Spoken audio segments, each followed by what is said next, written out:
तो आपका स्वागत है मेरे चैनल कृष्णा क्लासेस में। अगर आप एक इलेक्ट्रॉनिक के स्टूडेंट हैं तो आप थर्ड सेमेस्टर में हैं तो आपका एक सब्जेक्ट होता है ईडीसी। ईडीसी मतलब इलेक्ट्रॉनिक डिवाइसेस एंड कंपोनेंट। तो यहाँ पर जो आपका फर्स्ट चैप्टर होता है वो है signal stage amplifier, single stage amplifier.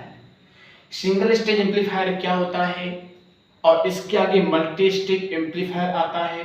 तो मल्टी स्टेज एम्पलीफायर की आवश्यकता क्यों पड़ी, इसका ब्लॉक डायग्राम कैसे बनता है, इसका वर्किंग प्रिंसिपल क्या है, और इससे संबंधित हम आपको अधिक से अधिक जानकारी देने के प्रयास करेंगे।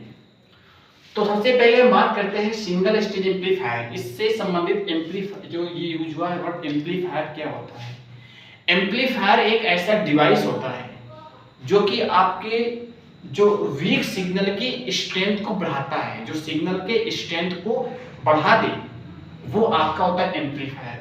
और मे बी वो आपका जो स्ट्रेंथ है वो हो सकता है वोल्टेज के फॉर्म में हो सकता है फ्रीक्वेंसी के फॉर्म में हो, और किसी फॉर्म में हो सकता है। लेकिन जो फ्रीक्वेंसी जो सिग्नल के पावर को, उसकी स्ट्रेंथ को बढ़ा दे, वो होता है एम्पलीफायर।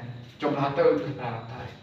और जो ये पूरी प्रक्रिया होती है उसे कहते हैं एम्पलीफिकेशन कहते हैं। अगर मैं इसके हिंदी में बात करूं तो उसे हिंदी में कहते हैं प्रवर्धक, और जो ये प्रक्रिया है उसे कहते हैं प्रवर्धन कहते हैं। तो छोटी बात, सिंगल स्टेज एम्पलीफायर क्या होता है कि जब हम एक जिसमें वो एम्पलीफायर जिसमें एक स्टेज हो, सिंगल स्टेज एम्पलीफायर कहते हैं। और इससे प्राप्त होने वाले वोल्टेज गेन को हम आगे जो परफॉर्मेंस करते हैं तो वहाँ उसको यूज करते हैं। ठीक है, अब सिंगल स्टेज एम्पलीफायर क्या हो गया, तो मल्टी स्टेज एम्पलीफायर क्या होता है। जब हमें सिंगल स्टेज एम्पलीफायर से प्राप्त होने वाले वोल्टेज गेन की क्षमता उतनी नहीं होती है जितने की हमें डिवाइस में परफॉर्मेंस करने के लिए वोल्टेज गेन चाहिए, तो मतलब वोल्टेज गेन को अधिक करने के लिए, ज़्यादा करने के लिए हमें मल्टी स्टेज एम्पलीफायर की आवश्यकता पड़ती है। अब मल्टी स्टेज एम्पलीफायर कैसे बनता है, तो सिंगल स्टेज, कई सारे सिंगल स्टेज को एक के बाद एक कैस्केड फॉर्म में कनेक्ट करके, और उसमें हम एक से अधिक ट्रांजिस्टर, एनपीएन ट्रांजिस्टर का उपयोग करके हम मल्टी स्टेज एम्पलीफायर का निर्माण करते हैं। और वहां से उसका जो वोल्टेज गेन होता है, जो वोल्टेज गेन वो अधिक होता है, और वहां से हमें वोल्टेज गेन अधिक प्राप्त होता है, जिसके कारण हम आगे डिवाइस में परफॉर्मेंस अच्छे से कर सकते हैं। तो यहाँ पर ये हो गया सिंगल स्टेज एम्पलीफायर क्या होता है, मल्टी स्टेज एम्पलीफायर क्या होता है। तो आज हम केवल बात करेंगे सिंगल स्टेज एम्पलीफायर क्या होता है। सिंगल स्टेज एम्पलीफायर का डायग्राम इसे बनेगा। इसमें क्या होता है, एक सर्किट जो होता है ये जो सर्किट है यहाँ से लेकर के इसे कहते हैं पोटेंशियल डिवाइडर सर्किट। अब पोटेंशियल डिवाइडर सर्किट मतलब क्या है, इसमें हम आपको बता दूं, एक हम एनपीएन ट्रांजिस्टर का यूज करते हैं। ठीक है, एनपीएन ट्रांजिस्टर, और यहाँ पर हम ये रेजिस्टेंस लगाते हैं। ठीक है, देखिए ये रेजिस्टेंस लगाते हैं, ये आपका एनपीएन ट्रांजिस्टर हो जाता है। यहाँ से हम इसकी सप्लाई देते हैं वीसीसी, बैटरी से वीसीसी सप्लाई देते हैं, और इसको हम ग्राउंड कर देते हैं। ये आपका आरटी रेजिस्टेंस होता है, सॉरी आरसी होता है, और ये आपका आरटी रेजिस्टेंस होता है। ठीक है, ये आपका R1, ये आपका R2 रेजिस्टेंस होते हैं। तो ये सर्किट होता है, इसके कहते हैं पोटेंशियल डिवाइडर सर्किट। वैसे जब हम डिवाइस में परफॉर्म करते हैं तो ये सर्किट सबसे ज़्यादा उपयोग में आता है। ऐसा क्यों, ऐसा क्योंकि इससे जो प्राप्त होने वाले वोल्टेज गेन वो अधिक से अधिक होता है। जब हम इसको लगा करके एम्पलीफिकेशन में करते हैं, एम्पलीफायर बनाते हैं, तो वहां पर प्राप्त होने वाला वोल्टेज गेन अधिक से अधिक होता है। इसलिए हम पोटेंशियल डिवाइडर सर्किट का उपयोग करते हैं। लेकिन जब पोटेंशियल डिवाइडर सर्किट को एज ए एम्पलीफिकेशन या एम्पलीफायर यूज करते हैं, तो वहां पर हम इसमें कुछ अदर कंपोनेंट लगाते हैं। अदर कंपोनेंट कौन कौन से रखते हैं, तो यहाँ पर देख लीजिएगा। ठीक है, यहाँ पर देखिए ये पूरा आपका हो गया पोटेंशियल डिवाइडर सर्किट। इसके बेस से मैंने लगा दिया सीसी। सीसी क्या है, कॉपलिंग कैपेसिटर है। और ये जाकर के एक कॉपलिंग कैपेसिटर यूज होता है इनपुट तरफ, और दूसरा कॉपलिंग कैपेसिटर यूज होता है आउटपुट की तरफ। और ये जाकर के आपका जो सी है, सी कहते हैं बाईपास कैपेसिटर, और ये जाकर के एक आरओ लगता है, जो आउटपुट साइड लगता है, और यहाँ से आउटपुट वोल्टेज प्राप्त होती है। बेसिकली हम इसे करते क्या है, इसे हम बैटरी डीसी देते हैं और आशा करते हैं कि ये हमको क्या दे, एसी प्रदान करे। तो इसलिए हम इसको एम्पलीफायर कहते हैं, एम्पलीफिकेशन करते हैं, और ये एज ए एम्पलीफायर वर्क करता है। तो इसे कहते हैं सिंगल स्टेज एम्पलीफायर। इसमें देखिए R1 और R2 इसको कहते हैं बाइसिंग रेजिस्टेंस, और दो सीसी हैं इनको हम कहते हैं कॉपलिंग कैपेसिटर, और सी क्या होता है, बाईपास कैपेसिटर होता है। तो हम आपने पढ़ा होगा कि जो कैपेसिटर होता है इसकी एक प्रॉपर्टी होती है। प्रॉपर्टी क्या होती है, जो आपका बता दूं एसी सप्लाई है, ये एसी सप्लाई को तो पास कर देता है, एसी सप्लाई को पास कर देगा, लेकिन जो डीसी सप्लाई होता है इसको ये ब्लॉक कर देता है। तो इसी ये हम क्या करते हैं, कैपेसिटर, कॉपलिंग कैपेसिटर या जो बाईपास कैपेसिटर, इसका प्रयोग करते हैं। ठीक है, तो अगर आपको उसको बनाना है तो बहुत आसान है, आप बना सकते हैं। कैसे बनाना, देखिए बहुत जल्दी बना रहा हूँ। ये आपका एक लगाएंगे एनपीएन ट्रांजिस्टर, ठीक है, और एनपीएन ट्रांजिस्टर में एक को कैसे लगा देंगे, और ये ठीक है, यहाँ पर देखेंगे ये क्या बन गया, ये बन गया पोटेंशियल डिवाइडर सर्किट, यहाँ से देते हैं VCC। ठीक है, अब यहाँ पर एक हम लगाते हैं कपलिंग कैपेसिटर, ये नीचे से आएगा और ये यहाँ से निकलेगा जाकर के आगे, और यहाँ पर एक लगाते हैं कपलिंग कैपेसिटर, यहाँ पर लगाते हैं RO। RO क्या है, रेजिस्टेंस इन आउटपुट साइड, और यहाँ पे लगाते हैं बाईपास कैपेसिटर। बन गया, ये होता है। और इसको मैं से ग्राउंड कर देते हैं। यहाँ पर क्या करेंगे, इसे लिखेंगे R1, इसे कहेंगे R2, इसे कहेंगे RC, इसे कहेंगे RE। ये होता है बाईपास कैपेसिटर, ये होता है कपलिंग कैपेसिटर, ये भी होता है कपलिंग कैपेसिटर। एक कपलिंग कैपेसिटर को इनपुट साइड प्रयोग करते हैं, दूसरे कपलिंग कैपेसिटर को आउटपुट साइड प्रयोग करते हैं, और यहाँ पर आपको आउटपुट आपको प्राप्त होता है। तो इस प्रकार से इसको वैसे बना सकते हैं। ठीक है, चलिए तो इसको हम ऐसे रब कर देते हैं और आगे चलते हैं। तो जैसे देखिए हम ये जब इसको प्रयोग करते थे, यहाँ से हम इसको कैसे परफॉर्म करते बताता हूँ। तो सबसे पहले देखिए मैंने बताया कि जो कपलिंग कैपेसिटर होता है इसकी प्रॉपर्टी क्या होती है, या जो कैपेसिटर होता है कैपेसिटर प्रॉपर्टी क्या होती है, वो एसी को पास करेगा और डीसी को ब्लॉक करेगा। तो वही यहाँ होता है भाई, जब यहाँ से जो हम इसको बैटरी दे रहे हैं, तो बैटरी से यहाँ तो एसी डीसी दोनों हो जाती है, और यहाँ से क्या हो जाएगा, अगर हम सपोज करो कि RO और कैपेसिटर मतलब कि कलेक्टर और RO के बीच में कपलिंग कैपेसिटर का प्रयोग ना करते, तो क्या होता, इस कंडीशन में यहाँ से RO पर यहाँ से DC और AC दोनों प्राप्त होती, और यहाँ से शुद्ध रूप में हमें AC सोर्स या AC सप्लाई प्राप्त ना हो पाता। इसीलिए हम यहाँ पर कपलिंग कैपेसिटर का प्रयोग करते हैं, और शेष प्रक्रिया यहाँ पर हम जो इसका बेस टर्मिनल है यहाँ पर भी हम कपलिंग कैपेसिटर का प्रयोग करते हैं। फिर देखिए अगर बात करें कि हम C क्या है, C मतलब बाईपास कैपेसिटर है।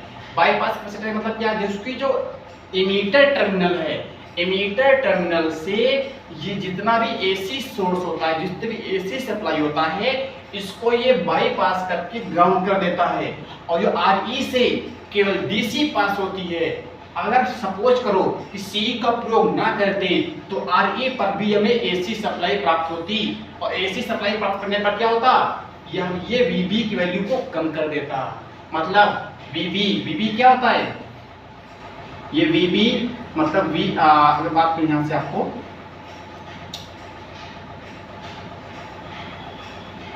VB माइनस V, तो ये क्या करता, VB की वैल्यू को कम कर देता। VB क्या है, इनपुट साइड है, जिससे प्राप्त होने वाला वोल्टेज गेन या आउटपुट साइड जो वोल्टेज प्राप्त होता वो कम हो जाता। इसलिए हम यहाँ पर बाईपास कैपेसिटर C का प्रयोग करते हैं, जिससे कि जो सारा AC सप्लाई होता है उसको हम ग्राउंड कर देते हैं, और यहाँ से सीधे DC सप्लाई RE से होकर के निकलती है। ठीक है, तो अब देखिए ये तो ये बात हो गई। अगर मैं बात करूँ कि ऑपरेशन की, क्या बात करूँ, ऑपरेशन में क्या होता है, देखो ऑपरेशन में हम बेसिकली करते क्या है कि जो ये आपका क्या है, ये बेस टर्मिनल है, ये आपका कलेक्टर टर्मिनल है, ये एमीटर टर्मिनल है। तो जो आपका ये जो इस साइड में जो आपका ये होगा VB मतलब वोल्टेज इन जंक्शन, बेस और मीटर जंक्शन पर जो वोल्टेज प्राप्त होगा, अगर इसको हम चेंज कर दें, तो अगर हम VB को चेंज कर देते हैं तो यहाँ पर जो बाईपास करंट है, सॉरी जो बेस करंट है, जो कलेक्टर करंट है, दोनों चेंज हो जाएंगी।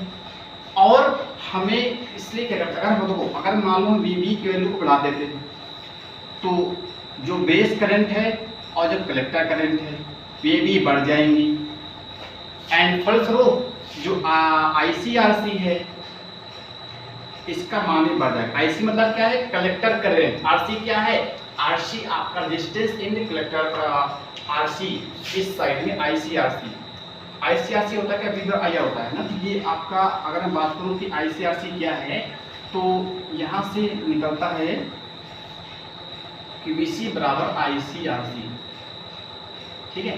तो यहाँ से एक इक्वेशन निकलती है, इक्वेशन क्या निकलती है, हम लोग पढ़े हैं, क्या पढ़े हैं कि VCC इज इक्वल टू, यहाँ से निकलेगा VC प्लस ICRC, ठीक है।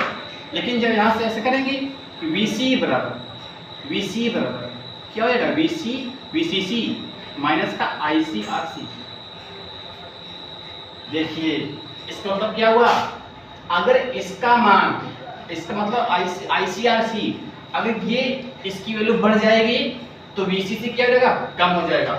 और जो वहां पर हम इसकी बात करते हैं, भाई तो नहीं, देखिए मेरे कहने मतलब ये है कि जब इनपुट के पॉजिटिव हाफ साइकिल में जब हम VB का मान बढ़ाते हैं तो यहाँ से बेस करंट और कलेक्टर करंट का मान भी बढ़ जाता है, एंड फलस्वरूप जो ICRC होता है वो भी यहाँ पर इंक्रीज कर जाता है। तो इस इक्वेशन से अगर मैं यहाँ से VC की बात करता हूँ तो VCC माइनस का ICRC से यहाँ से इसका मान बढ़ेगा तो VC का मान कम होगा। VC क्या है, VC मतलब ये आप कहें तो वोल्टेज है जिसमें प्राप्त करना है, ये कम हो जाएगा, कम है मतलब ये कम होगा। और अगर इसके में अदर दूसरे एस्पेक्ट पे जाता हूँ, दूसरे एस्पेक्ट में मतलब क्या है कि और इसमें प्राप्त होने वाला आउटपुट जो वोल्टेज होगा वो नेगेटिव हाफ साइकिल में प्राप्त होगा, मतलब वो कुछ ऐसे प्राप्त होगा।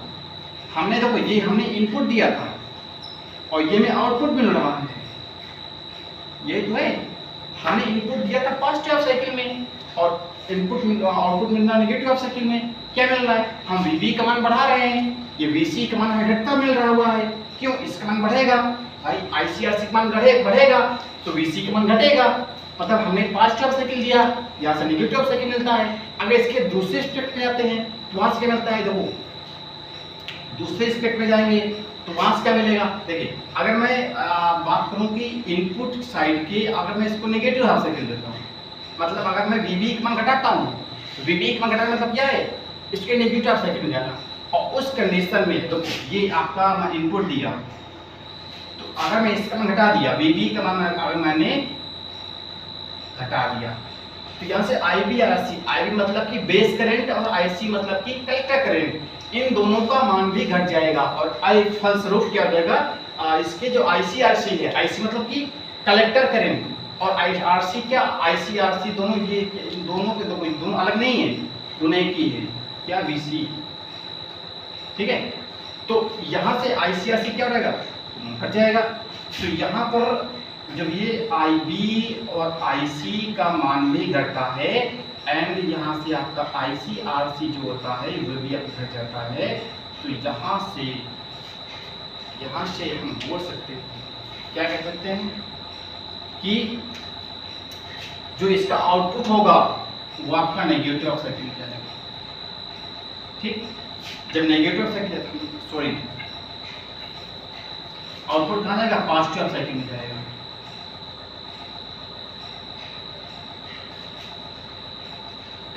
मतलब क्या है कि अगर हम इनपुट पॉजिटिव, अगर हम इनपुट का मान बढ़ाते हैं तो आउटपुट का मान घटता है। आउटपुट क्या है, घटता मिलता है। अगर मैं इनपुट बढ़ा रहा हूँ तो आउटपुट घटता मिलता है। क्या मतलब क्या है, देखिए यहाँ से पूरा मैं कंफर्म कर रहा हूँ। इनपुट और आउटपुट का जो फेज डिफरेंस है, कंक्लूजन में क्या निकलता है, input the phase difference between phase difference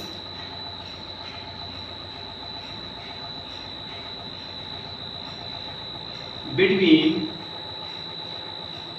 input and output terminal is 180 degree. जब हम इनपुट पॉजिटिव हाफ साइकिल पे दे रहे थे तो मैं आउटपुट नेगेटिव हाफ साइकिल पर मिल रहा था, और जब हम इनपुट नेगेटिव हाफ साइकिल पर दे रहे थे तो आउटपुट पॉजिटिव हाफ साइकिल पर मिल रहा था। वही इसका वर्किंग है, यही है, ठीक है। तो ये दो इनपुट और आउटपुट होते हैं, दोनों के फेज डिफरेंस कितना होता है, 180 डिग्री होता है। दोनों एक दूसरे के अपोजिट साइड में होते हैं, ये मिलता है। आशा करता हूँ कि ये वीडियो पसंद आएगा, ठीक है। जय हिंद।